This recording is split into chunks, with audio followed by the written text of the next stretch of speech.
Les armes en France sont classées en 4 catégories depuis 2013, catégories A, B, C et D. C'est un classement basé sur la dangerosité et qui a des implications sur les autorisations d'acquisition et de détention. La catégorie la moins dangereuse, c'est la catégorie D. On peut acheter les armes et les détenir librement. Globalement, ce sont des armes blanches, des matraques, des bombes lacrymogènes, des pistolets d'alarme, des lanceurs de paintball. Dans cette catégorie, toutefois, certaines armes doivent être enregistrées. Après, il y a la catégorie C. Là, il faut déclarer son arme. En général, c'est pour le tir sportif ou la chasse. On y trouve les fusils à air comprimé, les armes à feu d'épaule, des fusils à répétition, manuels ou semi-automatiques. Les catégories A et B, c'est beaucoup plus dangereux. Actuellement, pour la catégorie B, il faut une autorisation, que ce soit pour le tir sportif ou pour se défendre quand on a une profession dangereuse. Cela comprend les armes de poing ou armes d'épaule avec des projectiles d'un diamètre inférieur à 20 mm.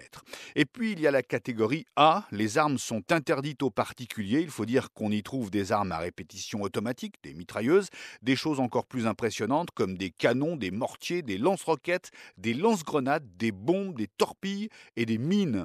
Il est très difficile de connaître le nombre d'armes en France. D'après les chiffres du ministère de l'Intérieur, il y aurait environ 3 millions d'armes à feu. Là-dedans, on trouve les armes de chasse. Il y a en France 1 400 000 titulaires de permis de chasse. Il y a aussi 160 000 personnes qui font du tir sportif, qui utilisent donc majoritairement des armes de catégorie C et D.